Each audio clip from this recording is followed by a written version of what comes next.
Hi friends, welcome to PFC 360. இப்போ நம்ம இன்றைக்கி என்ன பண்ண போகிறோம்னா, இந்த கடல் ஐயிரை இந்த மீனை நீங்கள் பார்த்துருப்பீங்க. அது ரொம்ப ரேரு.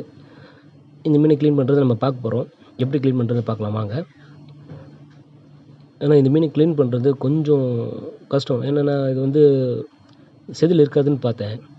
அப்புறம் பார்த்தா சரியான செதில்.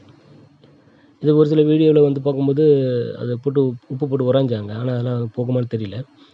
நான் அதை எப்படி க்ளீன் பண்ணுறேன்னு பாருங்கள். ஃபஸ்ட்டு கையில் வந்து செதில் எடுக்க பார்த்தேன். ஆனால் அது செதில் வந்து ரொம்ப ஸ்ட்ராங்காக இருந்துச்சு. அப்புறம் என்ன பண்ணேன், நம்ம சிசரில் வந்து மேலே லைட்டாக செதில் எடுத்தேன்.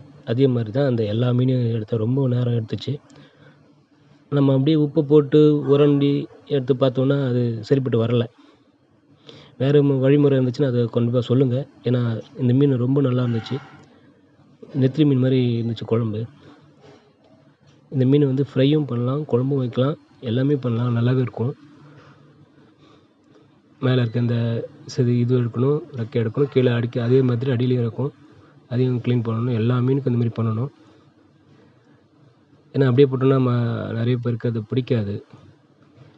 அடியிலேருந்து செவில் கீழே அந்த குடல் வரையும் கட் பண்ணி எடுத்தேன்.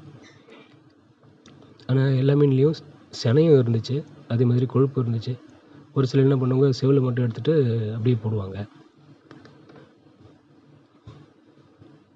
பாருங்கள்.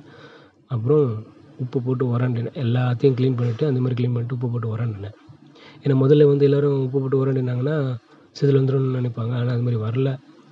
பட் இப்போ வந்து நான் அந்த உப்பு போட்டு உரண்டிட்டேன், எல்லாத்தையும் க்ளீன் பண்ணிவிட்டு. எப்படி இருக்குது பாருங்கள், எப்படி உரண்டுறேன் பாருங்கள். ஆனால் இது பிளாஸ்டிக்கில் உரண்டும் போது சரியாக வரல. அது மண் சட்டியில் போட்டு உரண்டிங்கன்னா உங்களுக்கு அந்த இருக்கிற செதில்லாம் வந்துடும், நல்லாவே வரும்.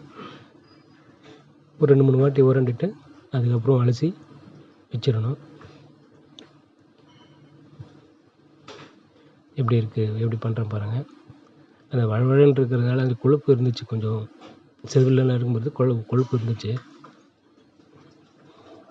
சரி, வேறு வழிமுறை இருந்தால் கண்டிப்பாக சொல்லுங்கள். இது கொஞ்சம் கஷ்டமாக தான் இருந்துச்சு க்ளீன் பண்ணுறதுக்கு. ஆனால் மீன் நல்ல டேஸ்ட்டு. க்ளீன் பண்ணிவிட்டேன் பாருங்கள், எப்படி இருக்குது பாருங்கள். இதை வந்து ஃப்ரை பண்ணுறது அடுத்த வீடியோவில் ஸ்ரீ மசாலாவில் பார்க்கலாம்.